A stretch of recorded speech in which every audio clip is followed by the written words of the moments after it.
जय हिंद बच्चों, स्वागत है आपका दक्षिणाई क्लासरूम में। हम मैग्नेटिज्म पढ़ रहे थे और अभी तक हमने मैग्नेटिज्म के 9 लेक्चर कंप्लीट कर दिए। तो ये वाला चैप्टर अभी खत्म होने की कगार पे है। तो इसमें जो हमने सब पार्ट्स बोले थे ना स्टार्टिंग में, अगर आपको याद होगा, तो हमने बात किया था कि हम लास्ट में बात करेंगे मैग्नेटिक मटेरियल्स की, बार मैग्नेट की, पैरामैग्नेटिक, सब्सट्रेट डायमैग्नेटिक। वो इस लेक्चर के जस्ट बाद वाले में है। तो ये लास्ट लेक्चर रहेगा। इस लेक्चर के अंदर हम जो जेई एडवांस वाला पैटर्न है वो सारा खत्म करें। जो जेई एडवांस की रिक्वायर्ड है वो पूरा हो जाएगा। बाद में जो 2 लेक्चर्स है वो जेई मेंस में वो टॉपिक्स पूछ जाते हैं, वो जेई एडवांस से पूछे जाते नहीं है। तो अभी हम जो लास्ट लेक्चर में जो हमने बात की थी, वो हमने बात की थी मैग्नेटिक मूवमेंट क्या होता है, मैग्नेटिक मूवमेंट कैसे निकालते हैं। इस वाले लेक्चर के अंदर मैग्नेटिक मूवमेंट का इंपॉर्टेंट एक पार्ट है, वो है टॉर्क। मतलब करंट कैरिंग लूप को अगर आपने रखा, उस पर टॉर्क कितना लग रहा है, उसके कोरस्पॉन्डिंग जो पोटेंशियल एसोसिएटेड है वो कितनी है, उन सब चीजों पे चर्चा करेंगे। पर वो जल्दी खत्म हो जाएगा, जहां टाइम नहीं देगा उसमें। फिर अगर टाइम बचेगा तो कुछ थोड़ा सा पोर्शन आपके पास में magnetic effect due to current carrying wire का थोड़ा सा कुछ पोर्शन बाकी है, मूविंग चार्ज वाला कंसेप्ट, उसको हम वहां पे डिस्कस करेंगे। ठीक है बच्चों, तो आइए अपने इस लेक्चर को शुरू करते हैं। हेडिंग डाल लीजिए कॉपी के अंदर। क्या है, हम पर बात करें torque on current carrying loop kept in uniform magnetic field. अगर आप यूनिफॉर्म मैग्नेटिक फील्ड के अंदर किसी लूप को रखेंगे तो उस पर टॉर्क कितना लग रहा है। सर फोर्स की बात नहीं करेंगे क्या? फोर्स नहीं बताएंगे, फोर्स कितना लगेगा बता सकते हैं आप? थोड़ा देखिए एक बार, थोड़ी चीज थोड़ी चमकेगी आपको। मान लीजिए आपके पास में ऐसे करके कुछ है, यहाँ पे आपने ऐसे लूप बना दिया, करंट कैरिंग लूप। इसमें से कुछ करंट फ्लो कर रहा है, आई आई आई और आई। क्लियर? और जो मैग्नेटिक फील्ड है आपके पास है वो इस तरफ है। रीजन में जो मैग्नेटिक फील्ड है बच्चों वो इस तरफ है। पूरे रीजन के अंदर मैग्नेटिक फील्ड इस तरफ है। अगर आपसे मैं पूछूं, इसका नाम कुछ रख देते हैं P Q R S। तो अगर हम बात करें force on loop, magnetic force on loop कितना है, मैग्नेटिक फोर्स ऑन लूप, तो बता सकते हैं कितना मैग्नेटिक फोर्स ऑन लूप? बता पाएंगे क्या आप मुझे? बिल्कुल बता पाएंगे सर, 0 आएगा। क्यों आएगा 0? बिकॉज लूप है, यूनिफॉर्म मैग्नेटिक फील्ड में एंड पॉइंट्स को ज्वाइन कर सकते हैं, एंड पॉइंट को ज्वाइन करें 0 आएगा। आप इंडिविजुअल पे चेक करके देखें तो नेट फोर्स 0 आएगा। क्लियर? ठीक है। अब अगर आप टॉर्क की बात करें, टॉर्क आ रहा है कि नहीं, तो उसको एनालाइज करके देखते हैं। अगर आप फोर्स की बात करेंगे, सबसे पहले हम इस वाली वायर पे चेक करते हैं, क्यू आर वाले पे। अगर आप क्यू आर पे चेक करेंगे तो मैग्नेटिक फील्ड इस तरफ है, करंट ऊपर की तरफ जा रहा है। किस तरफ आ रहा है? फोर्स अंदर की तरफ आ रहा है। मतलब इस पे जो फोर्स लग रहा है वो अंदर की तरफ है। This is force. सही है ये वाली बात? ठीक है। इस पे चेक करता हूं, इस वाली वायर पे, पीक्यू वायर पे। तो पीक्यू वायर पे जो फोर्स आएगा वो 0 आएगा। क्यों 0 आएगा? एफ होता है आई एल क्रॉस बी। आई और एल और बी में जो एंगल है वो 180 डिग्री है। तो फोर्स ऑन क्यू आर जो आप देख रहे हैं, कितना आ रहा है आपके पास? आई। इसकी लेंथ कुछ मान लेता हूं मैं,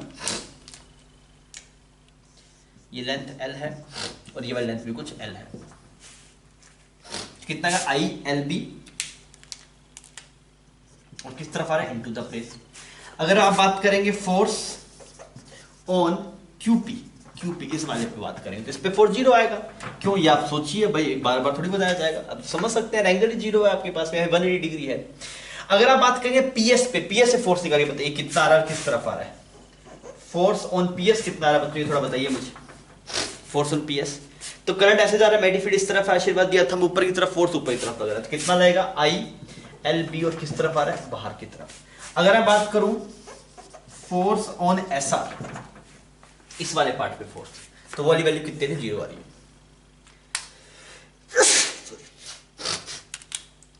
तो ऐसा सेटअप अगर आपके पास में है तो कुल मैं समझ सर एफ नेट तो 0 है। कैसे सर एफ नेट 0? बिकॉज इस वाले पार्ट पे इस पे 0 है, इस पे अंदर की तरफ, इस पे ऊपर की तरफ नेट फोर्स 0 आना चाहिए। वो हम पहले भी समझ चुके थे, बिकॉज हमें पता है अगर आप एक लूप को मैग्नेटिक फील्ड के अंदर रखते हैं तो उसके एंड पॉइंट को ज्वाइन किया जा सकता है। एंड पॉइंट को ज्वाइन करने पे लेंथ 0 आ रही है तो फोर्स 0 आ रहा है। पर टॉर्क आ रहा है कि नहीं आ रहा? टॉर्क आ रहा है। कैसे? आप इसको विजुअलाइज करके देखिए। मान लीजिए आपके पास में ये ऐसे करके लूप है, ऐसे ऐसे लूप है। क्लियर है? ये वाला लूप इसको यहां बना दिया। इस वाले पे कहां फोर्स लग रहा है? अंदर की तरफ। इस पे कहां लग रहा है? बाहर की तरफ। तो ऐसे घूमेगा ना ये।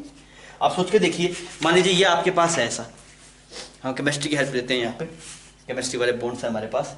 तो अगर आप देखिए सर, इसकी वजह से इस पे फोर्स किस तरह लग रहा है? अंदर की तरफ। इस पे कहां लग रहा है? बाहर की तरफ। ऐसे घूम जाएगा। अरे चमक रहा है भाई, कैसे घूम जाएगा? ऐसे घूम जाएगा। तो आप क्या बोले सर? टॉर्क आएगा। टॉर्क आएगा और कौन ऊपर की तरफ उठेगा? कौन ऊपर की तरफ उठेगा?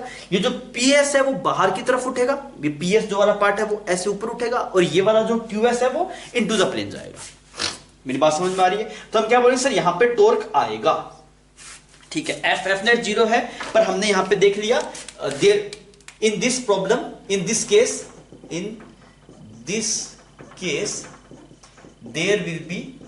there will be some torque, in this case there will be some torque। तो आइए उस टॉर्क की वैल्यू निकालते हैं। अगर मैं आपसे बात करूं ये रोटेट करेगा तो कौन से एक्सिस के अबाउट रोटेट करेगा? अगर बच्चों ये रोटेट करेगा तो कौन से एक्सिस के अबाउट रोटेट करेगा, आप मुझे बता सकते हैं? सर ये सेंटर ऑफ मास के अबाउट रोटेट करेगा। क्यों सेंटर ऑफ मास के अबाउट रोटेट करेगा? बिकॉज सिस्टम पे एफ एक्सटर्नल 0 है, और अगर एफ एक्सटर्नल 0 है तो सेंटर ऑफ मास हिलना नहीं चाहिए। तो ये कौन से एक्सिस के अबाउट रोटेट करेगा? सेंटर ऑफ मास के अबाउट रोटेट करेगा। तो हमने क्या बोला, इफ क्या है, if loop is free to rotate about any axis, then it will rotate about axis passing through center of mass,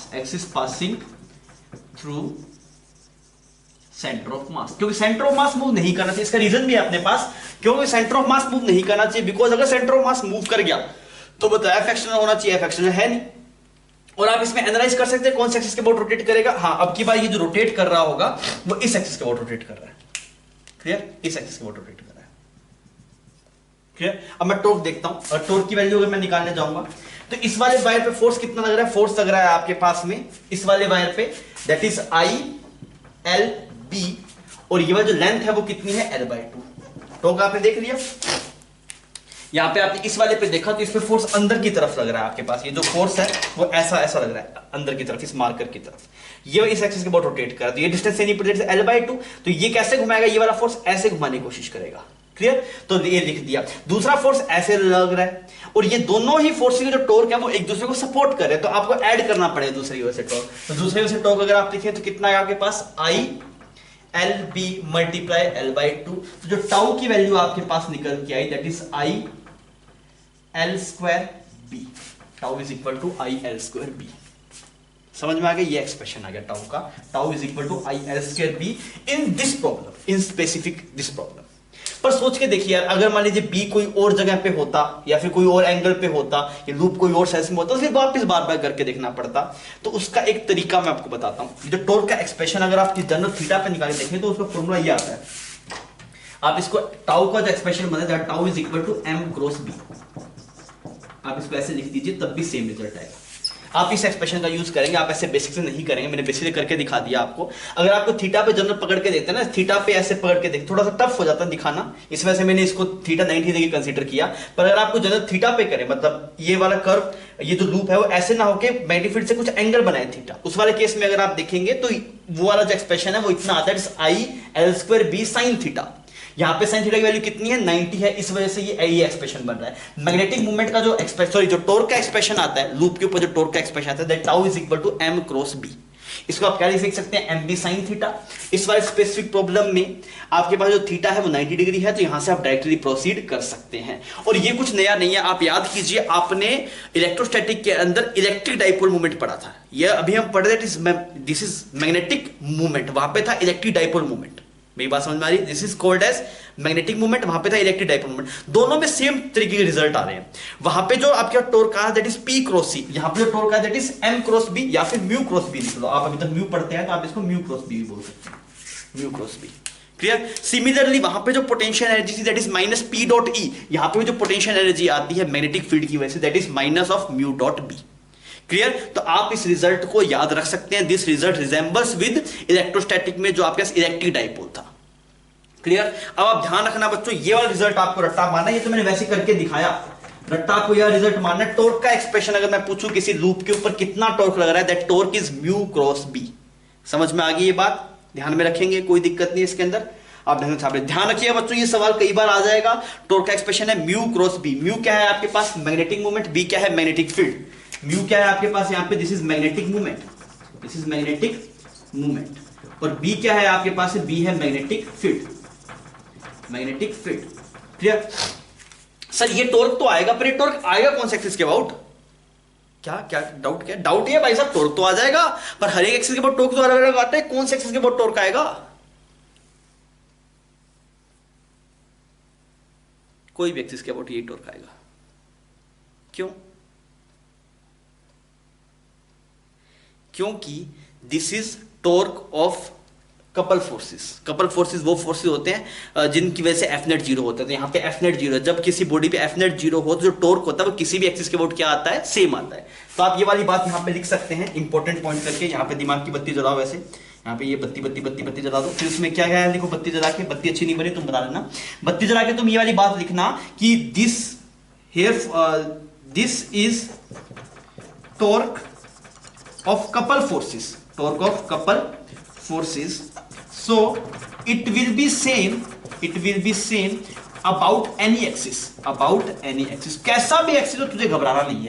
तुझे बोले सर इस एक्सिस के अबाउट टॉर्क बताओ, तब भी इतना, बाहर वाले के अबाउट तो किसी के अबाउट पूछ रहे इतना टॉर्क आएगा, बिकॉज यहाँ पे एफ नेट जीरो है। जब एफ नेट जीरो होता है तो हम बोलते हैं कपल फोर्सेस एक्ट हो रहे हैं, तो यहाँ पे भी कपल फोर्सेस की तरह आप ट्रीट कर सकते हैं इनको, और जो मैग्नेट जो टॉर्क आएगा वो डिपेंड नहीं करेगा। तो बच्चों ये बहुत इंपॉर्टेंट चीज है, टॉर्क का एक्सप्रेशन है mu cross B, mu is magnetic movement, और यहाँ पे ये बी आपके पास है मैग्नेटिक फील्ड आ गया, क्लियर। और जो फोर्स जो टॉर्क है वो कोई भी एक्सिस के अबाउट आप ले सकते हैं। अब इस टॉर्क की एक्सिस की इस टॉर्क की डायरेक्शन अपने आप में अच्छी है, मतलब टॉर्क की डायरेक्शन कैसे निकालेंगे वो थोड़ा देखते हैं इसके बाद में, पहले आप इतना छाप लीजिए। अभी हम सीख चुके थे इससे पहले कि जो टॉर्क का expression that is mu cross B, वो थोड़ा यूज करना सीख लेते हैं, और हम सीख लेते हैं अभी टॉर्क का मतलब कैसे घूमेगा वो थोड़ा पता होना चाहिए। तो ऐसा ही सेम यही सवाल था आपके पास, मैं इसका नेमिंग कर देता हूं, मैं इसको पी क्यू आर एस में बोल देता है। अगर आप पूछो बताओ इसमें टॉर्क कितना आएगा, तो आप टॉर्क का एक्सप्रेशन लिखें, torque is equal to M cross B, torque is equal to M cross B. M किस तरफ है, एम किस तरफ है, बाहर की तरफ है, और कितना आएगा आपके पास आई मल्टीप्लाई एल स्क्वायर, और बी किस तरफ है, इस तरफ, एंगल कितना है साइन 90, तो ये टॉर्क आ गया आपके पास, torque tau is equal to I L square B. अब सर यार ये कैसे चेक करें कैसे घूमेगा कैसे नहीं घूमेगा, तो एक तरीका तो ये है, आप इस वाली डायरेक्शन को पकड़िए, एम क्रॉस बी को, एम किस तरफ है बच्चों, बाहर की तरफ, बी किस तरफ है, इस तरफ, तो एम क्रॉस बी करेंगे तो इस तरफ आ रहा है, मतलब थंब इस तरफ आ रहा है। अब मतलब इस वाले लूप पे जो टॉर्क आ रहा है वो इस वाले ऐसा आ रहा है, टॉर्क ऐसा आ रहा है, टॉर्क का जो सेंस है वो ऐसा है। अब टॉर्क के सेंस में दिक्कत है, टॉर्क अगर ऐसा होता है, टॉर्क जैसे मान लीजिए मैं आपको ये बोलूं कि ये वाला इस वाले एक्सिस के बोट ऐसे से घूम रहा है, ये वाला इस वाले एक्सिस के बोट ऐसे घूम रहा है, यहां से चला ऐसे करके ऐसे घूम रहा है, ये गेट है और ऐसे घूम रहा है, यहां से ऐसे करके ऐसे घूम रहा है, क्लियर। तो इसमें टॉर्क कैसा है, टॉर्क आएगा ऐसा ऊपर की तरफ, बट टॉर्क से घूमने का सेंस नहीं मिलता। अगर टॉर्क की डायरेक्शन पता है तो उसे राइट हैंड से अगर आप चेक करेंगे तब घूमने का सेंस मिलेगा। अगर मुझे कोई गेट ऐसे खुल रहा है, कोई गेट ऐसे खुल रहा है, तो टॉर्क ऊपर की अलोंग होगा, टॉर्क ऊपर की तरफ, टॉर्क से घूमने का सेंस नहीं मिलता, टॉर्क से एक डायरेक्शन मिलती है आपको, यूनिक डायरेक्शन। अगर घूमने का सेंस चाहिए तो फिर आपको राइट हैंड थंब रूल लगाना पड़ता है, टॉर्क की डायरेक्शन में थंब कीजिए, फिंगर्स को कर्ल कीजिए, तो आपको टॉर्क मतलब घूमने का सेंस मिलेगा। तो जैसे मान लीजिए ये वाला ये गेट था, वो ऐसे करके ऐसे कुछ खुल रहा है आपके पास, अगर ये गेट बच्चों ऐसे करके कुछ ऐसे खुल रहा है तो टॉर्क कैसा लग रहा है, ऐसे लग रहा है, फिर घूम रहा है ऐसे, तो थोड़ी सी दुविधा होती है सोचने के अंदर। नहीं तो आप समझ सकते हैं इस बात को, वैसे मैं आपको पहले बेसिक मेथड से समझा देता हूं। मैग्नेटिक मोमेंट बाहर की तरफ आ रहा है, मैग्नेटिक मोमेंट बाहर की तरफ, मैग्नेटिक फील्ड ऐसे, टॉर्क आ रहा है ऐसा, जो टॉर्क की डायरेक्शन है बच्चों आपके पास ऐसी है, this is the direction of torque, tau direction. अच्छा अगर ये टॉर्क की डायरेक्शन तो कैसे घूमेगा, टॉर्क ऐसे ऊपर, ऐसे फिंगर को कर्ल कीजिए, ऐसा होगा, तो क्या होगा, पीएस कहां आएगा, पीएस बाहर आएगा, P S out of the plane आएगा। बच्चों कैसे रोटेट करेगा, कुछ ऐसा रोटेट करेगा, पीएस जो है वो तो आउट ऑफ प्लेन आएगा, और क्यूएस है वो, क्यूआर है वो इनटू द प्लेन जाएगा, तो पीएस क्या होगा, आउट ऑफ प्लेन आएगा, पीएस आउट ऑफ प्लेन जाएगा, और जो आपके पास में क्यूआर है वो कैसा जाएगा, इनटू द प्लेन जाएगा, इनटू द प्लेन। मैं आपको एक और तरीका सिखाता हूं ना, ये तो बेसिक गणित हो गया, अब आप एक जुगाड़ सुनिए, जुगाड़ सिखाता हूं आपको। मैग्नेटिक मूवमेंट का टॉर्क, वैसे ढंग से सुनना, इतना सब कुछ नहीं करना पड़ेगा। मैग्नेटिक मूवमेंट का टॉर्क हमेशा मैग्नेटिक मूवमेंट को और बी को सेम डायरेक्शन में अलाइन करने की कोशिश करता है, स्मॉल एंगल वाली की तरफ से। वापिस मास्टर क्या बोला, मास्टर बोला मैग्नेटिक मूवमेंट का जो टॉर्क आ रहा है ना, ये वाला जो टॉर्क है वो क्या कोशिश करता है, वो ये कोशिश करता है कि मैग्नेटिक मूवमेंट और मैग्नेटिक फील्ड की डायरेक्शन को क्या किया जा सके, सेम किया जा सके, कौन सी तरफ से, जहां से एंगल छोटा हो। तो ये या तो आप बेसिक से कर लो, ऐसा बेसिक में सिखा दिया, या फिर अगर आप एक जुगाड़ जानना चाहें तो वो जुगाड़ है वो इसी को इंटरप्रेट करके बनाया गया। देखो अपना फंडा ये है वैसे, गणित को कम से कम, गणित बच्चों को कम से कम बुझाओ। अगर बच्चा गणित में फंस रहा है तो उसको गणित से निकालना मेरी फिजिक्स के मास्टर का काम है।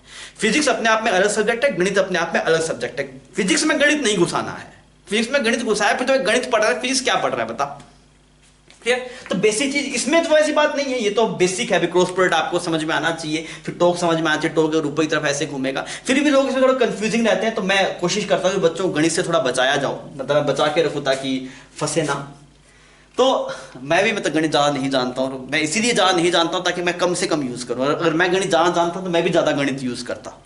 तो अगर हम जुगाड़ की बात करें, जुगाड़ नहीं है बच्चों, ये क्या है कि हम मतलब इस चीज को सोच लिया गया वैसे कैसे घूम रहा है, तो उसको एक अलग तरीके से इंटरप्रेट किया गया ताकि बच्चों को समझने में आसानी हो। तो हमने क्या बोला, ये नाम जुगाड़ बोलते हैं, ऐसा नहीं है ऐसा भी जुगाड़ है कहीं से निकल के, ऐसा नहीं है, ये बिल्कुल फंडामेंटल्स को पकड़ के जो चीजें आ रही है उससे एक नया रिजल्ट निकाला गया, फिर उसको जुगाड़ बोल देते हैं। तो जुगाड़ से इज्जत खत्म होती है वैसे कंसेप्ट की, पर कोई बात नहीं, इज्जत खत्म हो ना हो अपने फर्क नहीं पड़ता, सवाल होना चाहिए। तो हमने ये बोला आपसे कि आप ऐसे कीजिए कि जो मैग्नेटिक मूवमेंट का टॉर्क है, the torque of magnetic movement, torque of magnetic movement tries to align magnetic movement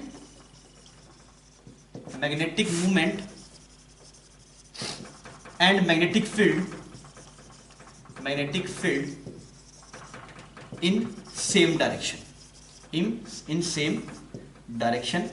from small angle side। अब समझ, अगर ये चीज पता तो कैसे करता तू बोलता सर इसका जो मैग्नेटिक मूवमेंट है वो है ये वाला, ये वाला इसका मैग्नेटिक मूवमेंट है, अरे सही है, इस वाले लूप का, तो ये मैग्नेटिक मूवमेंट बना दिया आपने, और यहां पे ऐसे मैग्नेटिक फील्ड है। मैं क्या चाहता हूं कि भाई साहब मैग्नेटिक मूवमेंट को और मैग्नेटिक फील्ड को सेम डायरेक्शन में करना चाहता हूं, तो कैसे घूमना पड़ेगा लूप को कैसे घूमना पड़ेगा बच्चों, देखो ये वाला ऐसे लूप था आपके पास, इस लूप को कैसे घूमना पड़ेगा ताकि मैग्नेटिक फील्ड की डायरेक्शन में हो जाए, इस लूप को ऐसे घूमना पड़ेगा, ऐसे ये वाला लूप जब ऐसे घूमेगा तब, अभी तो क्योंकि मैग्नेटिक जो एरिया वेक्टर है उसके परपेंडिकुलर है, तो आप ऐसे घूमेगा ये, तो ऐसे जब घूमेगा तो पी क्यू आर कहां जाएगा, अंदर जाएगा, और पी एस कहां जाएगा, बाहर की तरफ जाएगा। मेरी बात समझ में आ रही है। तो इनिशियली जो आपके एरिया वेक्टर था वो ऐसा था, अब मैं चाहता हूं एरिया वेक्टर कुछ घूम के ऐसे हो जाए, जब एरिया वेक्टर ऐसे घूम रहा होगा तो ये ऐसे घूम रहा होगा, और स्मॉल एंगल साइड से करना है, तो छोटा एंगल कहां से, ये देखिए अभी इसके बीच में एंगल 90 डिग्री है, वैसे घूम के क्या पता ऐसे भी आ सकता था, ऐसे पूरा घूम के, ऐसा नहीं है, मैंने क्या बोला स्मॉलर एंगल साइड से, स्मॉलर एंगल साइड क्या आपके पास, यहां से करके ऐसे घूम जाएगा, डन, कोई दिक्कत नहीं इसके अंदर, कर पाएंगे आप इस चीज को। वापस समझ लीजिए इस बात को कि जो टॉर्क है वो कोशिश करता है कि मैग्नेटिक मूवमेंट और मैग्नेटिक फील्ड को सेम डायरेक्शन में किया जा सके, वो सेम डायरेक्शन में करने की कोशिश करेगा, और कौन सी साइड से करेगा, स्मॉलर एंगल साइड से। ठीक है, अगर एक्सिस आपके पास में अगर आपके पास में से कोई भी एक्सिस के बोर्ड रोटेट कर सकता था तो आपको समझ में आया सर ऐसे ऐसे घूमेगा, तो ऐसे घूमेगा तो इस एक्सिस के बोर्ड घूम गया। थोड़ा और चर्चा करते हैं। मान लीजिए आपके पास सवाल कुछ ऐसा होता, इतनी कहानी छाप लीजिए आप, फिर मैं आपको सवाल देता हूं।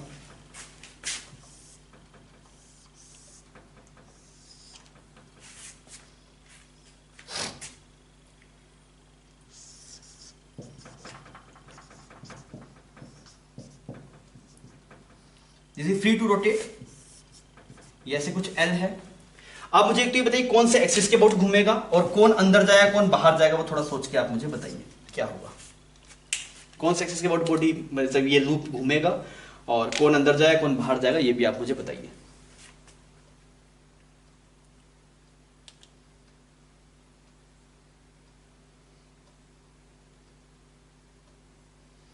हाँ भी हुआ। टॉर्क का रिजल्ट निकाल के बताइए, टॉर्क का रिजल्ट कितना आ रहा है इसमें। ये वाली साइड भी ऐसे कुछ एल है, टाउ निकाल के बताइए कितना आ रहा है। टाउ तो sir tau is M cross B, M cross B. M की वैल्यू कितनी है, एम की वैल्यू है I multiply L square, B की वैल्यू बी, दोनों में एंगल कितना है, मैग्नेटिक मोमेंट इस तरफ बी इस तरफ, एंगल कितना आपके पास साइन 90 डिग्री।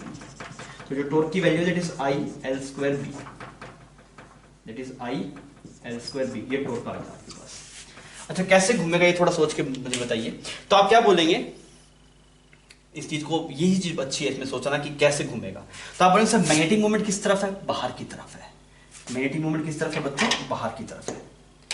और मैग्नेटिक फील्ड किस तरफ है, ऊपर की तरफ है। तो आप क्या चाहते हैं, आप ये चाहते हैं कि ये एरिया वेक्टर घूम के ऐसे बन जाए, एरिया वेक्टर घूमे कैसे बन जाए, ऐसे। अभी ये बाहर की तरफ है एरिया वेक्टर, ये जो मैग्नेटिक मोमेंट का जो सेंस है वो ऐसा है, तो जो ये मैग्नेटिक मूवमेंट है वो किसकी डायरेक्शन में है, बी की डायरेक्शन में है। सॉरी मैं एरिया वेक्टर बोला था, मैग्नेटिक मूवमेंट बोलना चाहिए था। मैग्नेटिक मूवमेंट इस तरफ है, बी ऊपर की तरफ है, तो कैसे घूम के, ऐसे घूम के, ऐसे घूम के, ऐसे घूम के कुछ ऐसा बन जाए। और अगर इसको आप ऐसे बनाना चाहते हैं तो उसके लिए क्या करना पड़ेगा भाई साहब, उसके लिए ऐसा करना पड़ेगा, यहाँ पे ऐसे घूमे, छोटे एंगल वाली साइड से घुमाना है ना, तो ऐसे करके ऐसे घूमेगा। तो कौन से एक्सिस के अबाउट घूमेगा बच्चों, इस वाले एक्सिस के अबाउट घूमेगा। This is axis of rotation, this is axis of rotation. कौन अंदर जाएगा, पी क्यू अंदर जाएगा और आर एस बाहर आएगा। तो हम यहाँ पे क्या बोलेंगे, पी क्यू कुछ ऐसे घूमेगा, P Q into the plane जाएगा, इनटू द प्लेन। और जो आपके पास में एस आर है वो क्या होगा, आउट ऑफ द प्लेन आएगा, आउट ऑफ प्लेन। क्लियर, आप इतना छापिए, फिर मैं आपको और सवाल देता हूं इसी के ऊपर।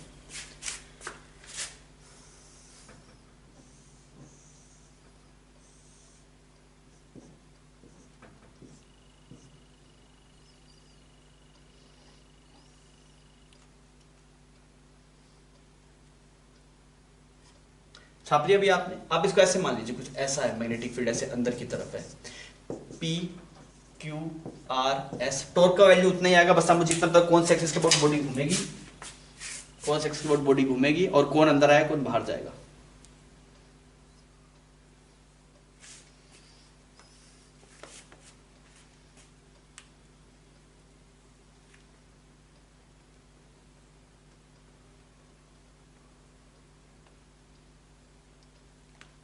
हुआ, तो आप क्या बोलेंगे, सर देखिए मैग्नेटिक मूवमेंट ऐसा है, टॉर्क का वैल्यू तो उतना ही आएगा, torque is equal to same value that is I L cross B. ये वैल्यूज एल एल है आपके पास, this side is L, this is again L. घूमेगा कैसे, मैग्नेटिक मूवमेंट जो आ रहा है वो बाहर की तरफ आ रहा है, मैग्नेटिक मूवमेंट बाहर की तरफ आ रहा है। आप क्या चाहते हैं, मैग्नेटिक मूवमेंट और बी की डायरेक्शन सेम हो, तो कैसे घूमेगा, ऐसे घूमना चाहिए। ऐसे घूमेगा तो कौन से एक्सिस के अबाउट घूमेगा, इस एक्सिस के अबाउट घूमेगा। तो आप क्या बोलेंगे, पी क्यू कहां जाएगा, पी क्यू जाएगा इनटू द प्लेन, और जो आपके पास में ऐसा P Q into the plane जाएगा ना, P Q out of the plane आएगा, P Q out of the plane आएगा, और एस आर जो आपके पास में है वो इनटू द प्लेन जाएगा। डन, समझ में आ गई बात। तो ये कंसेप्ट आप याद रखिएगा, तो आप इसमें नहीं फंसेंगे। ठीक है बच्चों, आप छाप लीजिए, फिर अपने आगे बढ़ेंगे। बच्चों अभी हम बात कर रहे हैं कि अगर आप एक मैग्नेटिक फील्ड के अंदर एक करंट कैरिंग कॉइल को रख रहे हैं तो उसकी जो पोटेंशियल एनर्जी एसोसिएटेड है वो कितनी है। तो अगर आप इस एक्सप्रेशन को अगर आप देखेंगे तो हम वहां से लिंक कर रहे हैं इसको, इलेक्ट्रोस्टैटिक में जो आपके पास है पोटेंशियल एनर्जी है that is P cross C, same आया था। और अगर आप देखिए जो रोटेशन हो रहा है ना आपके पास में, तो जो चेंज इन पोटेंशियल एनर्जी है वो work done by external force, वो टाउ डी थीटा आएगा आपके पास, that is negative of tau D theta. Force होते तो F dot D S work done होता है, अगर रोटेशन होता है टाउ डी थीटा होता है। तो सेम टॉर्क वहां पे था, सेम टॉर्क यहाँ पे है, तो जो एक्सप्रेशन पोटेंशियल एनर्जी का वहां पे आया होगा वही यहाँ पे आएगा। मेरी बात समझ में आ रही है बच्चों। आप ये देखेंगे जो change in potential energy that is negative of work done by internal forces, तो वो वहां पे था आपके पास में work done that tau dot D theta, यहाँ पे भी टाउ डॉट डी थीटा आएगा। टाउ का एक्सप्रेशन वहां पे और यहाँ पे सेम है, तो पोटेंशियल एनर्जी का एक्सप्रेशन भी यहाँ पे और यहाँ पे सेम आएगा आपके पास। यहाँ पे डाउट आ सकता है, गहरा सोचेंगे तो सोचिएगा, थोड़ा गहरा डाउट आएगा, पर वो डाउट अभी सोल्व नहीं हो सकता, वो ईएमआई में जाके सोल्व होगा। पहले सोचना पड़ेगा क्या डाउट आएगा। ठीक है, डाउट नहीं आए तब भी कोई दिक्कत नहीं, बिकॉज उतना गहरा कभी पूछेगा नहीं चाहिए आपसे, आप सोच लीजिए थोड़ा सा कुछ, फिर आप डाउट आए तो आप मुझे पर्सनल आप मुझसे पूछ सकते हैं, मैं आपको पर्सनली अगर आप उतना सोच रहे हैं तो आपको बता दूंगा। तो यहाँ पे जो expression that is minus of mu dot B, वहां पे था माइनस पी डॉट ई, यहाँ पे कितना है minus of mu dot B, this is the expression of potential energy, आप याद रखिएगा। टॉर्क का एक्सप्रेशन जो है that tau is equal to P cross C, potential energy का जो है that is U is equal to minus mu dot B. Is it clear बच्चों, कोई दिक्कत नहीं है इसके अंदर। ठीक है, अगर आप देखेंगे यहाँ पे थीटा इज 90, थीटा 90, अगर आप इस वाले केस में अगर आप देख रहे हैं, इस वाले केस की पोटेंशियल एनर्जी अगर आप देख रहे हैं, ये साइड ऐसे कुछ एल मान लेता हूं मैं, और मैग्नेटिक फील्ड कुछ इस तरफ है आपके पास, इस वाले केस में पोटेंशियल बता सकते हैं कितनी आएगी आपके पास, इस वाले केस में यहाँ पे पोटेंशियल एनर्जी, तो मैग्नेटिक मूवमेंट इस तरफ है, बी इस तरफ है, एंगल कितना 90, तो पोटेंशियल एनर्जी कितनी हो जाएगी, जीरो हो जाएगी इस वाले केस के लिए। अगर आप ऐसे बात करेंगे, यहाँ पे ये वाला केस करंट ऐसे फ्लो कर रहा है, ये पहला केस है आपके पास, ये दूसरा केस है, करंट ऐसे फ्लो कर रहा है और जो मैग्नेटिक फील्ड है वो अंदर की तरफ है, पोटेंशियल बता सकते हैं कितनी आएगी पोटेंशियल एनर्जी। यहाँ पे टॉर्क पूछो, टॉर्क कितना आएगा, टॉर्क बता सकते हैं ना, that is I L square B, I L square B. अरे सही है, ठीक है। यहाँ पे बताइए पोटेंशियल एनर्जी कितनी और टॉर्क कितना। तो अगर आप इस वाले केस में देखेंगे तो potential energy minus mu dot B, expression फटाफट बताइए, टाइम मत लगाइए ज्यादा, वही सेम लेंथ में सब सेम है यार, एल एल ये सब में नहीं उलझ रहे अपने, ये एल है यहाँ पे, ये भी एल थी सारी, इसमें बता पोटेंशियल एनर्जी कितनी, पोटेंशियल एनर्जी आएगा sir magnetic movement minus P dot E, तो मैग्नेटिक मूवमेंट ऐसा है आपके पास that is I L square B, और एंगल कितना हो जाएगा माइनस कोस 180 डिग्री। अरे समझ में आ रही बात, कितना आएगा U is equal to I L square B. अरे सही है ये बात। टाउ टोर कितना, टोर कितना है जीरो। अगर टोक जीरो वाला भाई साहब, टोक जीरो है मतलब ये रोटेशन इक्विलिब्रियम में है, ट्रांसलेशन इक्विलिब्रियम में तो पहले ही था। सर क्या बड़ी बड़ी बात कर रहे हैं, बड़ी बात नहीं कर, छोटी सी बात है। ट्रांसलेशन इक्विलिब्रियम में तो पहले ही था ना। ट्रांसलेशन इक्विलिब्रियम में कब होती है body, for translational equilibrium, for translational equilibrium क्या होना चाहिए, एफ नेट जीरो होना चाहिए। अगर मैं बात करूं फॉर रोटेशनल इक्विलिब्रियम क्या होना चाहिए बच्चों, टाउ नेट जीरो होना चाहिए।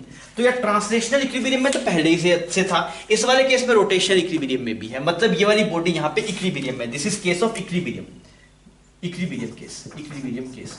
तो मुझे बता यार कौन सा केस है, कौन सा इक्विलिब्रियम है, स्टेबल है कि अनस्टेबल है, ये स्टेबल है कि अनस्टेबल है। तो हम क्या बोल रहे हैं, पोटेंशियल एनर्जी आपके पास से पॉजिटिव आ रही है, मतलब इससे भी बड़ी आ रही है, मतलब पोटेंशियल हाईएस्ट है, पोटेंशियल हाईएस्ट होती है और टॉर्क जीरो होता है। कौन सा केस होता है तेरे पास, दिस इज इक्विलिब्रियम केस। और कैसा इक्विलिब्रियम है ये, unstable equilibrium, this is unstable equilibrium. तो ट्राई करना, देख के फोर्स से ट्राई करके देखना, थोड़ा सा घुमाएगा पलट जाएगा पूरा, थोड़ा सा घुमाएगा पूरा पलट जाएगा। मेरी बात समझ में आ रही है, दिस इज इक्विलिब्रियम केस। तो कैसा इक्विलिब्रियम है, अनस्टेबल इक्विलिब्रियम है। अगर मैं ऐसे बात करूं कि करंट का सेंस कुछ ऐसा बना दूं, करंट का सेंस कुछ ऐसा बना दूं, क्लियर, और अगेन साइड और मैग्नेटिक फील्ड कुछ ऐसा बना दो। अब बता पोटेंशियल एनर्जी कितनी और टाउ कितना इस वाले केस के अंदर।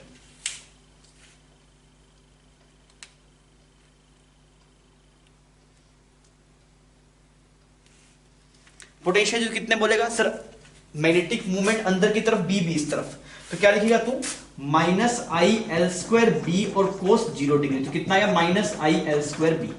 ये वैल्यू कितनी है तेरे पास, that is minus I L square B. तो ये पोटेंशियल एनर्जी आ रही है, कैसी है, नेगेटिव है पोटेंशियल एनर्जी।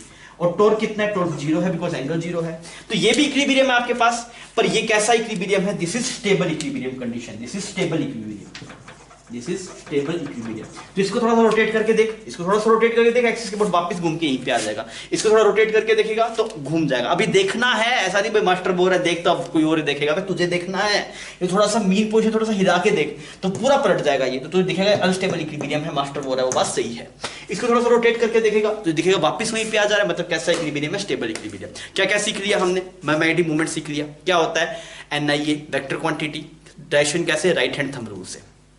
टॉर्क देखा that is m cross b, potential energy देखा that is minus of mu dot b। Clear है, आप पूरी बात को छाप लीजिए फिर आगे बढ़ेंगे। ये सवाल अच्छा सवाल है और मिक्सिंग है दोनों की, टॉर्क की और एनर्जी की।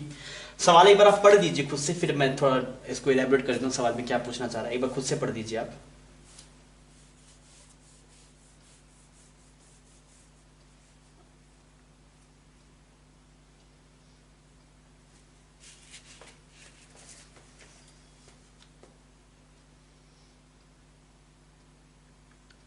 पढ़ दिया सवाल। सवाल में क्या देखिए, 4 रोड चाहिए, 1 2 3 4, ये 4 रोड है, हर एक का मास m, लेंथ l है।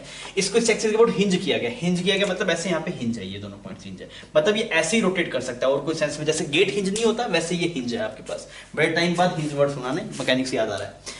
तो अब आपके पास क्या है कि आपको बोला गया पहले केस में कि अगर मैग्नेटिक फील्ड आपके पास में है B is equal to B not I cap, तो आपको टॉर्क कितना आ रहा है इनिशियल वाले केस में, इनिशियल पोजीशन पे, इसी पोजीशन के ऊपर।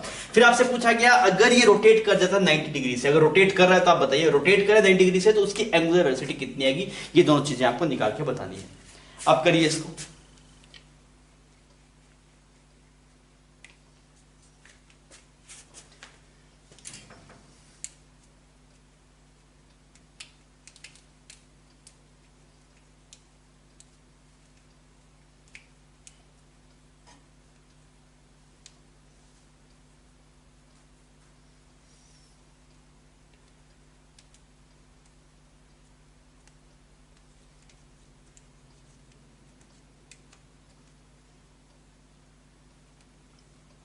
हाँ भी हुआ, ठीक है। आइए, अगर आप नहीं किया तो आप स्क्रीन को पॉज कर लीजिए, बढ़िया सवाल है, पहले आप खुद से अटेम्प्ट कर लीजिएगा ना। मैग्नेटिक फील्ड आपके पास में इस तरफ, मैग्नेटिक फील्ड आपने इस तरफ बना दिया, इधर बना लेते हैं, कितना बनाया आपने मैग्नेटिक फील्ड B नॉट बना दिया।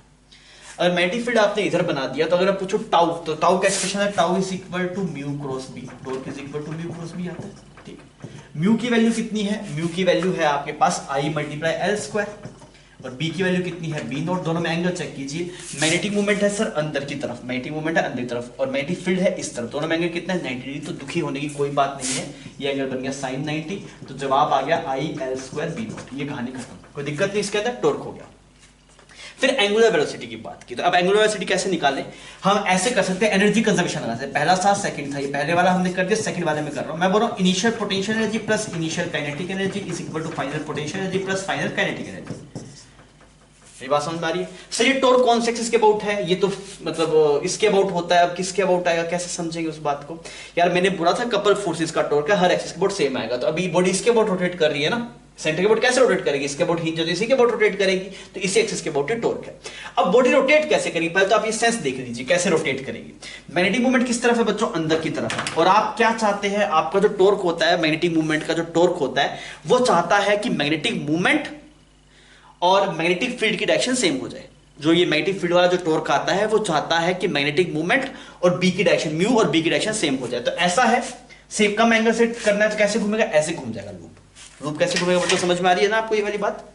कहां गया अपना वो केमिस्ट्री वाला लूप जो था, ये रहा वो लूप। ऐसे है ये भाई साहब, अगर ये ऐसे है तो कैसे घूमेगा, ये ऐसे ऐसे घूमेगा, ऐसे, क्योंकि अभी जो मैग्नेटिक मूवमेंट है वो अंदर की तरफ है, मैग्नेटिक मूवमेंट ये कैप है जो इसके ऐसे तरफ है, और ऐसे घूम जाएगा, दोनों डायरेक्शन सेम हो जाएगी। तो आप क्या बोलेंगे, फिर अगर मजे लेने हैं आपको तो आप बोल सकते हैं पी क्यू बाहर की तरफ आएगा, P Q will come outward, ऐसे मूव करेगा, ये ऐसे रोटेट करेगा।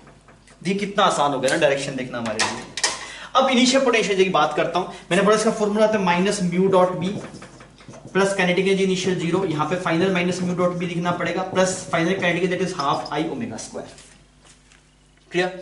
इनिशियल पोटेंशियल एनर्जी बताइए कितनी, इनिशियल पोटेंशियल एनर्जी में आप देखेंगे तो म्यू इस तरफ बी इस तरफ, एंगल 0, तो ये वाली टर्म 0 बन जाएगी, प्लस ये वाली वैल्यू 0 बन गई। इनिशियल पोटेंशियल 0 आई बच्चों, क्यों? क्योंकि एंगल जो है दैट इज 90 डिग्री, तो cos 90 0 हो जाएगा। फाइनली अगर आप देखेंगे तो मैग्नेटिक मूवमेंट और बी की डायरेक्शन क्या होगी, सेम होगी, सही। तो यहां पे यह टर्म कितना बन जाएगा, माइनस म्यू की जगह आई एल स्क्वायर बी, और यहां पे बन जाएगा cos 0, तो ऐसा एक्सप्रेशन बन गया, plus half I omega square. इतना सही है? ठीक है, इस तो इसको ऐसे लिख दिया, half I omega square is equal to I L square B, I से आई को काट दिया, अरे नहीं काटना भाई, वो करंट है, वो मोमेंट ऑफ इनर्शिया है, नहीं काटना है, पता इतना कुछ मत काट भाई, नहीं काटना है, वो करंट है, ये magnetic movement, this is moment of inertia, this is current, this is moment of inertia. I की वैल्यू निकाल के देखता हूं, तो आई की वैल्यू कितनी आएगी, देख इस रोड का कोई, इस एक्सिस के अबाउट इस रोड का कोई मोमेंट ऑफ इनर्शिया नहीं आएगा, इसका कितना आएगा एम एल स्क्वायर बाई 3, इसका कितना आएगा बच्चों एम एल स्क्वायर बाई 3, और इससे देखिए इस एक्सिस से इस रोड का हर एक पॉइंट एल दूरी पे, तो इसका आएगा एम एल स्क्वायर। तो टोटल अगर आप देखना चाहेंगे तो ये वैल्यू आ गई 3 और 2 5, that is 5 M L square by 3। अरे सही किया क्या मैंने, गलती तो नहीं है इसके अंदर? बिल्कुल गलती नहीं है सर, आप गलत करते ही नहीं है, ऐसा नहीं है मैं बहुत, अरे ठीक है फालतू काम, सॉरी सर। हाफ आई की वैल्यू कितनी, 5 M L square by 3 multiply omega square is equal to I L square B.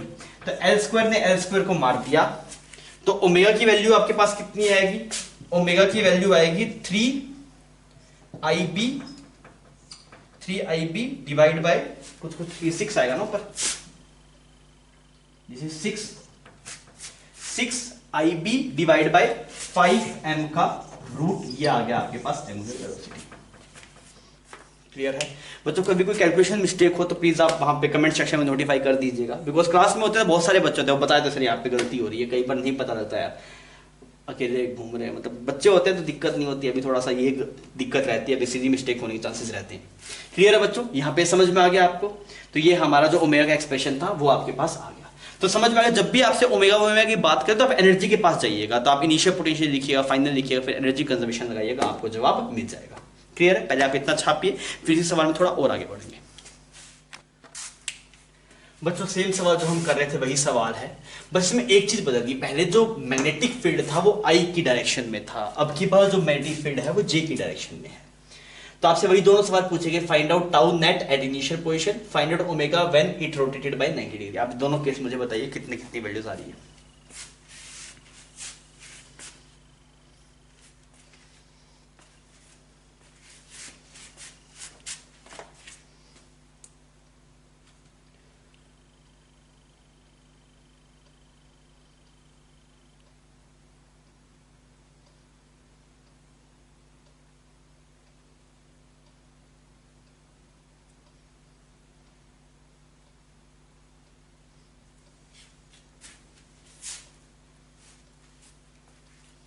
हुआ क्या?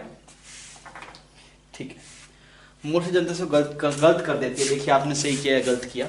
अब की बार देखिए मैग्नेटिक मूवमेंट इस तरफ है और मैग्नेटिक फील्ड ऊपर की तरफ है। मैग्नेटिक फील्ड किस तरफ है बच्चों? अब की बार ऊपर की तरफ है, इस तरफ ऐसे भी है। और मैग्नेटिक मूवमेंट किस तरफ है? अंदर की तरफ है। ये जो कैप है वो मैग्नेटिक मूवमेंट डायरेक्शन है। आप कैसे रोटेट, मैग्नेटिक जो आपके पास मैग्नेटिक फील्ड का जो टॉर्क आ रहा होगा, जो मैग्नेटिक मूवमेंट की वजह से जो टॉर्क आ रहा है, मैग्नेटिक फील्ड की वजह से टॉर्क आ रहा है, वो कैसे घुमाने की कोशिश करेगा? वो चाहता है कि मैग्नेटिक मूवमेंट और बी की डायरेक्शन से ऐसे घुमाना चाहता है, ऐसे। ये चाहता है वो लूप ऐसे घूम जाए, पर ये लूप ऐसे घूम सकता नहीं है, वो इस एक्सिस के अबाउट हिंज है। तो आपको भी पता होगा कि वही टॉर्क कंसीडर होते हैं जो एक्सिस के पैरेलल होते हैं। ये वाला जो टॉर्क है वो एक्सिस के परपेंडिकुलर है, क्योंकि ये घुमा नहीं सकता ना आपके पास। जैसे यहाँ पे गेट है, तो गेट पे आप ऐसे फोर्स लगाएंगे तभी गेट खुलेगा। अगर आप ऐसे फोर्स लगाएंगे, मान लीजिए ऐसे नहीं, आप नीचे की तरफ फोर्स लगाएंगे तो गेट नहीं खुलता है। तो उसकी वजह से टॉर्क के एक्सप्रेशन में आर क्रॉस एफ दिख रहा होता है, पर उसको कंसीडर नहीं करते, बिकॉज कंसीडर वही टॉर्क किया जाता है जो जिसकी वजह से कुछ हो। मतलब वैसे आप देखेंगे तो मैथमेटिकली उसका ऐसे बोला जाता है कि जो टॉर्क एक्सिस के पैरेलल होता है उसी टॉर्क को कंसीडर करते हैं। टॉर्क एक्सिस के पैरेलल होगा कब? अब की बात देखिए, जो वो टॉर्क है वो ऐसा है, टॉर्क ऐसा है, मतलब टॉर्क ऐसा है, मतलब ऐसे घूमना चाहता है ना, टॉर्क का थंब की तरफ आएगा, ये बॉडी ऐसे घूमना चाहती है। तो आपको मैंने सिखाया था कि राइट हैंड थंब रूल से आप टॉर्क की डायरेक्शन देखें, तो टॉर्क किस तरफ है? ऐसे। तो इस एक्सिस के परपेंडिकुलर है टॉर्क, तो यह टॉर्क कंसीडर होगा नहीं, तो अब क्या बॉडी घूम ही नहीं सकती। तो अगर आप इसका जवाब देखेंगे कि सर जी टाउ नेट, तो वो भी जीरो है। अगर सिर्फ पूछता tau due to magnetic field कितना है, तो भी जीरो होता, बिकॉज हम वही टॉर्क कंसीडर करते हैं जो एक्सिस के पैरेलल हो, जो एक्सिस के परपेंडिकुलर हो, उन टॉर्क की वैल्यू जीरो मानी जाती है, क्योंकि उसकी वजह से घूम नहीं सकता है आपके पास। तो ओमेगा का सवाल ही पैदा नहीं होता, because it will not rotate, will not rotate. Clear है बच्चों? तो आप पहले ध्यान से देख लीजिएगा बॉडी रोटेट कर रही है कि नहीं। अगर इस एक्सिस के अबाउट हिंज है तो ये रोटेट ही नहीं कर सकता। बात समझ में आ गई? तो अच्छा कंसेप्ट था, आप प्रॉब्लम पे स्टार मार्क कर दीजिएगा। आपको फ्यूचर में जब भी आप रिवाइज करें तो आपको ये चीज चमकनी चाहिए, आप फंसे ना, छाप लीजिए। बच्चों force on moving charge and force on current carrying wire, ये वाला सब टॉपिक खत्म हो चुका है। तो थोड़ा टाइम बचा हुआ है हमारे पास, तो हम एक काम करते हैं, वहां पे एक चीज हमारी पेंडिंग थी, दैट इज अगर एक चार्ज मूव कर रहा है तो मैग्नेटिक फील्ड कैसे निकालते हैं। वो वैसे बच्चों मैंने एक्सप्रेशन वहां पे आपको दिखाया था, वो एक्सप्रेशन वहां पे आपको याद होगा बायट सावर्ट लॉ के साथ में लिखा था। तो वैसा आप डायरेक्टली उसको यूज कर सकते हैं, पर बच्चे कई बार फंस जाते हैं और हमारे पास टाइम भी बच गया, तो क्यों ना उसको एक बार कर ही देते हैं अपने यहाँ पे। तो हम उस वाली चीजों कर रहे हैं, और एक कोई थोड़ा टाइम बचेगा तो एक आधा कुछ सवाल देख लेंगे। ठीक है, आइए अपने आगे बढ़ते हैं। आपको अगर याद होगा जब हमने बायट सावर्ट लॉ पढ़ा था, उसके साथ में पढ़ा था कि Biot Savart law due to moving charge, याद है आपको? पर हमने जो ज़्यादा यूज़ किया वो यूज़ किया कि magnetic field due to current carrying element, charge वाला यूज़ नहीं किया। मैंने बोला बाद में पढ़ाएंगे, तो अभी हम उस चीज़ को पढ़ रहे हैं। अगर मान लीजिए चार्ज मूव करता है तो तब भी मैग्नेटिक फील्ड प्रोड्यूस होता है, और वो भी वही बेसिक कोर्स है एक्चुअली करंट कैरिंग वायर का, बिकॉज करंट कैरिंग वायर में भी चार्ज मूव करता है। तो अगर मान लीजिए एक चार्ज मूव कर रहा है तो कैसे मैग्नेटिक फील्ड निकालते हैं उस पर थोड़ी चर्चा करते हैं। तो बच्चों सबसे पहले वो बायट सावर्ट लॉ पता होना चाहिए। बायट सावर्ट लॉ था वो था dB is equal to mu not by 4 pi I dl cross r divide by r cube. ये एक्सप्रेशन था आपके पास। ये किसकी वजह से था? Current carrying element. This is current carrying element. Clear? और अगर हम मूविंग चार्ज की वजह से लिखेंगे, किसकी वजह से? मूविंग चार्ज की वजह से, तो क्या करना पड़ेगा हमें? हम इसको ऐसे लिख देते हैं म्यू नॉट बाय 4 पाई आई को लिखते हैं dq बाय dt, तो ये q v cross r divide by r cube, ऐसा बनता था एक्सप्रेशन। ये हमने देखा था वहां पे कैसे किया है।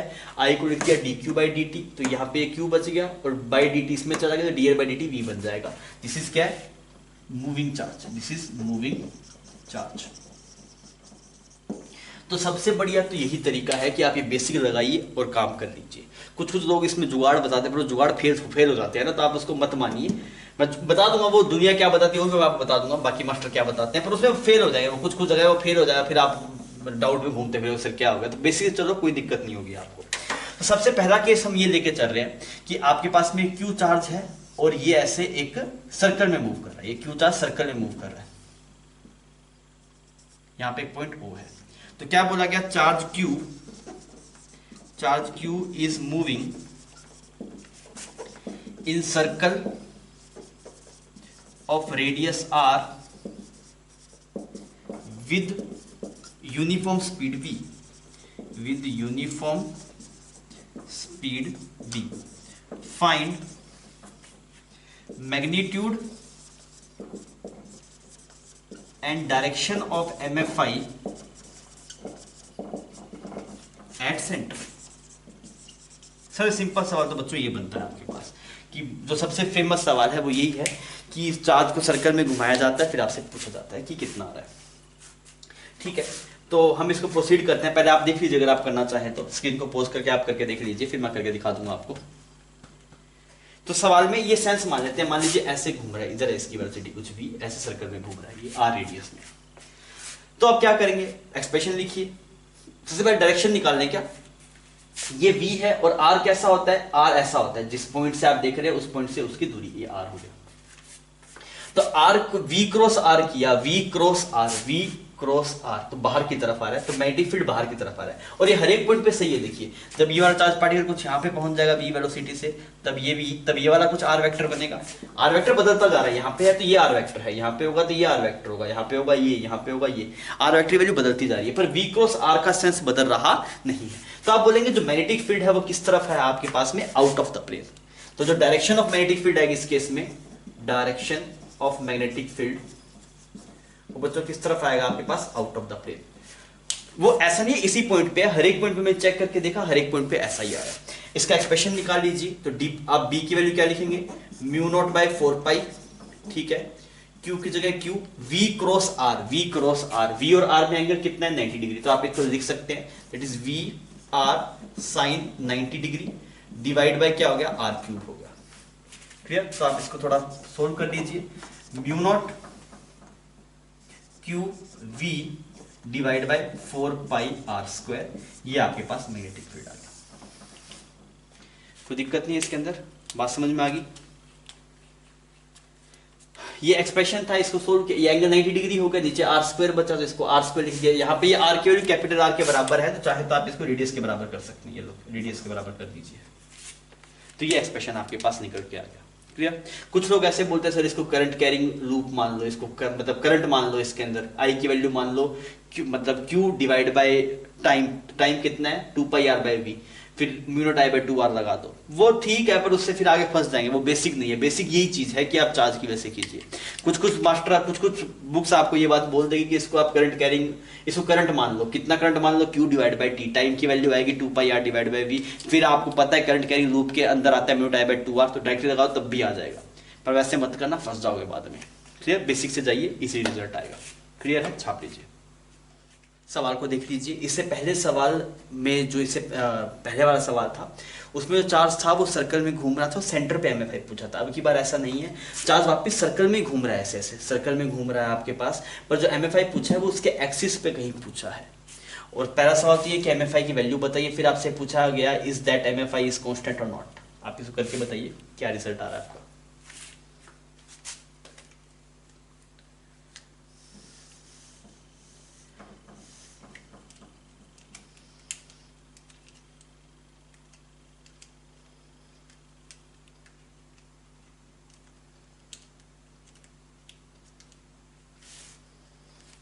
अभी हुआ।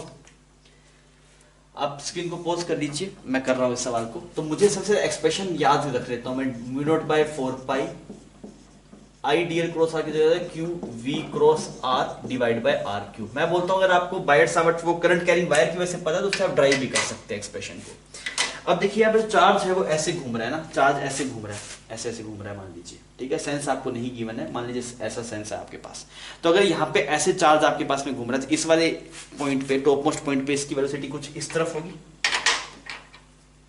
इस तरफ होगी। ये जो ब्लू शो कर रहा है ये आपको इसकी वेलोसिटी शो कर रहा है। ऐसे से चार्ज घूम रहा है तो ये ब्लू वाले की तरफ होगी, ठीक है। आपका जो पोजीशन है आर वेक्टर क्या होता है, आर वेक्टर वही होता है जिस पॉइंट पे चार्ज है उसको ओरिजिन मान के जिस पे निकालना है उसका, ये ऐसा हो गया आपके पास।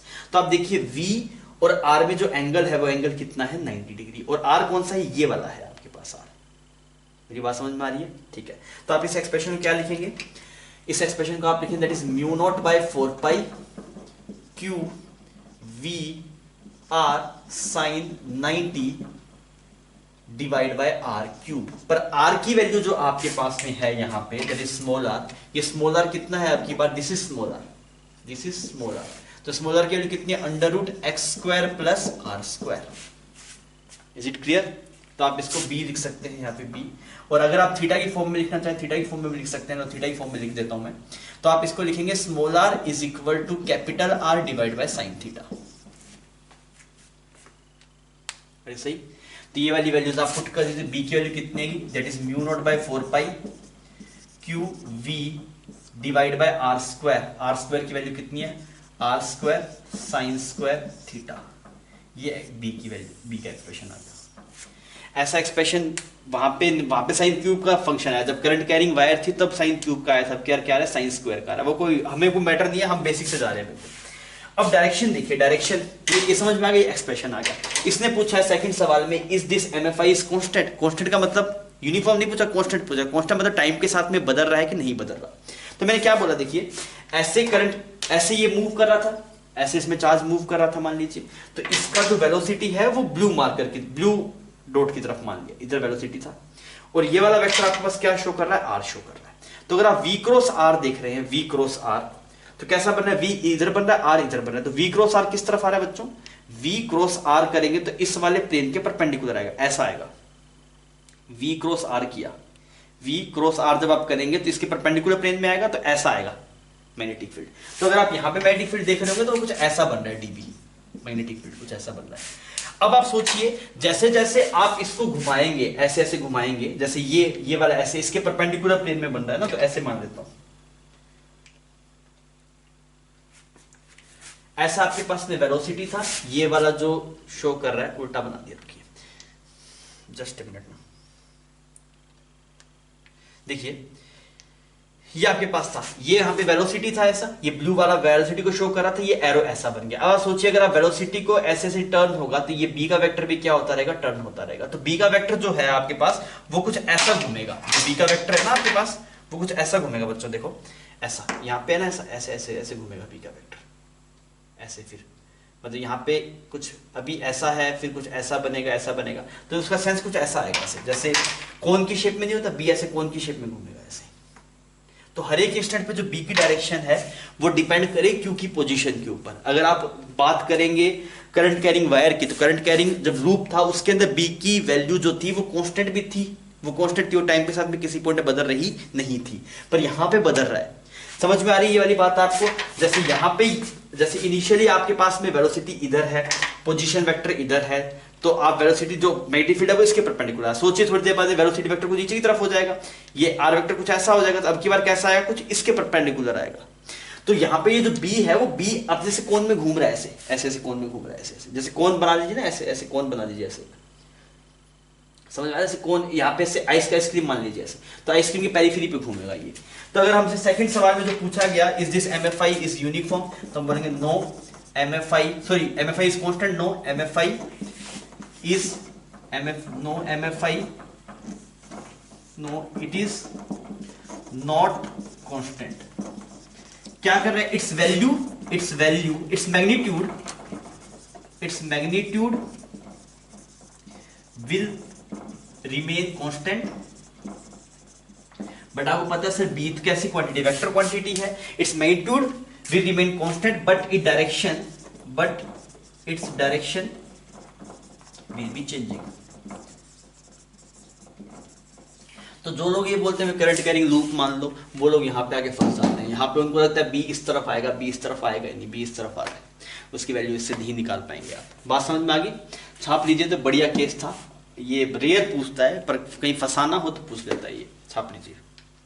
एक और सवाल है, इसमें भी हमें जो सेंटर पॉइंट ओ है उसके ऊपर एमएफआई निकालना है। ये अब क्या मिक्सचर है आपके पास दो चीजों, किस किस की वजह से, एक तो आर्क का और एक जो आपके पास में एक जो करंट कैरिंग वायर है उसका, मतलब एक तो सर्कुलर वायर है और एक स्ट्रेट वायर है, इन दोनों का मिक्सचर है ये सवाल। तो आप मुझे इसमें करके बताइए कि एमएफआई इस जो ओ पॉइंट है सेंटर पॉइंट वहां पे कितना आ रहा है। डायरेक्शन वगैरह सब ध्यान से देखिएगा, उसमें गलती ना करिएगा ना। ये पूरे रूप में करंट ऐसे रोटेट कर रहा है, दैट इज क्लॉकवाइज, करके बताइए।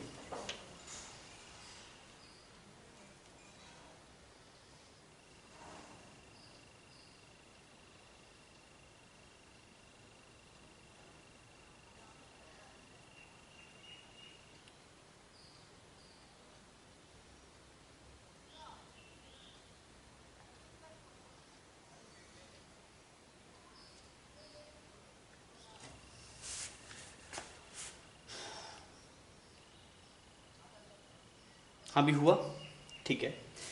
तो हम पहले से डायरेक्शन के बारे में थोड़ा चेक कर लेते हैं। तो अगर आप देखेंगे इस वाले आर्क की वजह से, तो आर्क की वजह से डायरेक्शन कैसे देखते हैं, राइट हैंड की फिंगर्स को उस करंट के सेंस में कर्ल करते हैं। कर्ल किया, थंब किस तरफ जा रहा है, अंदर की तरफ जा रहा है, मतलब आर्क की वजह से एमएफआई किस तरफ है, आर्क की वजह से एमएफआई है अंदर की तरफ। क्लियर।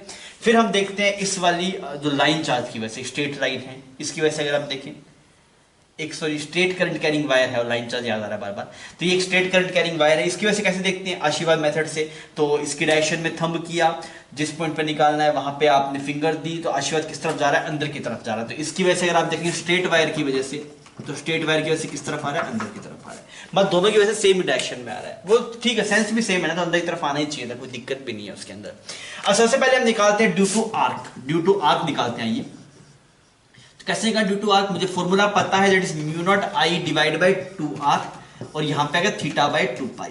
अच्छा, थीटा कितना है आपकी बात, इस सर्कुलर आर्क का थीटा कितना, सर्कुलर आर्क का तो ये वाला एंगल लिया जाएगा ना, और ये वाला एंगल कितना है बच्चों आपके पास, that is 360 minus 60, that is 300 degree.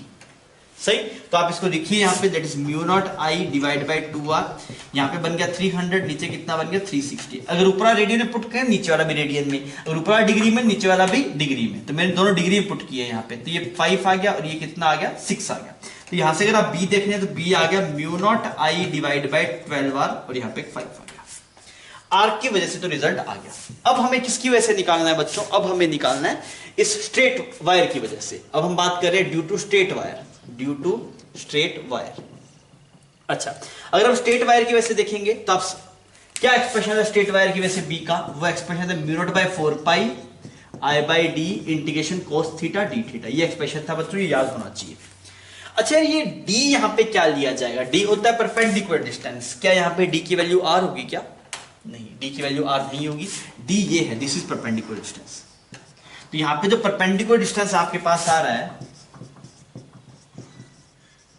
वो कितना आएगा आपके पास, ये r है, ये 30 है, तो ये कितना बन जाएगा r cos 30, this is r cos 30, और कितना आ गया r root 3/2, r root 3/2। Angle समझ में आ गया सर, इधर जो एंगल है ये भी 30 डिग्री है, इधर जो एंगल है वो भी 30 डिग्री है। तो आप इसको सोल्व करके देखिए थोड़ा, तो ये आएगा mu naught by 4 pi I by D की जगह कितना आ गया r रूट 3/2, यहाँ पे बन गया integration cos theta D theta. Limit कहां से कहां तक, लिमिट आई -30 डिग्री से लेके प्लस 30 डिग्री तक। सोल्व करते हैं इसको, और ये वाली टर्म आ गई आपके पास 2i r रूट 3, और यहाँ पे बन गया साइन थीटा, कहां से कहां तक, -30 से लेके प्लस 30 तक, ठीक है। अब आप वैल्यूज पुट कर दीजिए, तो ये एक्सप्रेशन बन गया mu not I divide by 2 pi r, इस 2 से 2 काट दिया, root 3 sine 30 minus sine 30, total कितना बन जाएगा 1 बन जाएगा। तो यहाँ पे जो b की वैल्यू है that is mu not I 2 root 3 pi r, ऐसा एक्सप्रेशन आ गया। और अगर आप b नेट देखेंगे, b नेट, तो b नेट के लिए क्या करें, दोनों जोड़ना पड़ेगा, जोड़ देते हैं दोनों को,